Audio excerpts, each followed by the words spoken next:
গল টেস্টের চতুর্থ দিনে শ্রীলঙ্কাকে দ্রুত অল আউটের চেষ্টায় বাংলাদেশ, তবে গলার কাঁটা হয়ে আছেন সেঞ্চুরির পথে থাকা কামিন্দু মেন্ডিস। মধ্যাহ্ন বিরতি পর্যন্ত টাইগারদের চেয়ে 30 রানে পিছিয়ে আছে লঙ্কানরা।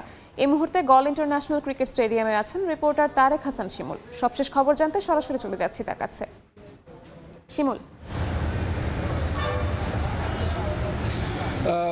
এখন পর্যন্ত আসলে বলা চলে যে অনেকটা লিডের দ্বার প্রান্তেই চলে গেছে শ্রীলঙ্কা, এবং বাংলাদেশ প্রথম ইনিংসে যে বড় একটা সংগ্রহ দাঁড় করিয়েছিল সেটি কিন্তু আসলে বোলারদের যে আসলে যদিও আসলে উইকেটে খুব বেশি একটা কোনো সুবিধা ছিল না বোলারদের জন্য, এবং কি যেই সুযোগটা শ্রীলঙ্কান ব্যাটসম্যানরা নিয়েছে এবং কি 465 রান কিন্তু তার স্কোর বোর্ডে জমা করেছে।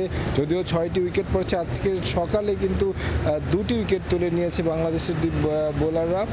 ধনঞ্জয় ডিসিলভা যিনি লঙ্কান অধিনায়ক, এবং কি পাশাপাশি যদি বলি কৌশল মেন্ডিস, এই 2 উইকেট তুলে নিতে সক্ষম হয়েছে।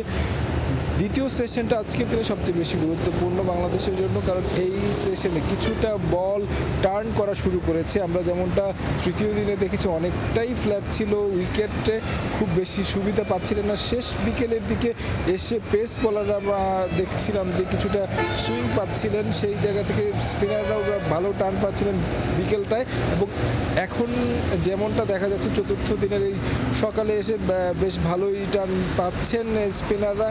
বাংলাদেশের জন্য সেকেন্ড সেশনটা ইম্পর্টেন্ট এই কারণেই যে এই যেই 4টি উইকেট রয়েছে শ্রীলঙ্কার, এই 4টি উইকেটকে যত দ্রুত তুলে নিতে পারে, যদি বোর্ডে কিছু লিড থাকে সেই জায়গায়, যেমনটা আমরা দেখেছি মাত্র 30 রান দূরে লঙ্কানরা, বা এই এখন পর্যন্ত যে রানটা তারা সংগ্রহ করেছে সেই যদি এই লিডটা ধরে রাখতে পারে বাংলাদেশ, সেক্ষেত্রে কিন্তু একটা সুবিধাজনক অবস্থায় থাকবে। এবং পরবর্তী সেশনে যখন বাংলাদেশ ব্যাটিং করতে নামবে, অর্থাৎ দ্বিতীয় ইনিংসে যখন বাংলাদেশ ব্যাটিং করতে নামবে, তখন কিন্তু যদি এই টেস্টে ফলাফল পেতে হয় বাংলাদেশকে, ফলাফলের জন্য বাংলাদেশ লড়াই করে, সেক্ষেত্রে কিন্তু দ্রুত রান তুলতে হবে, স্ট্রাইক রেট বাড়িয়ে নিয়ে রান করতে হবে। কারণ যেমনটা শ্রীলঙ্কা দেখেছি প্রায় 1.5 দিনেরও কম সময় খেলে কিন্তু বাংলাদেশের রানের কাছাকাছি এরই মধ্যে চলে এসেছে শ্রীলঙ্কা। তো আমার কাছে গল থেকে এই ছিল সবশেষ খবর।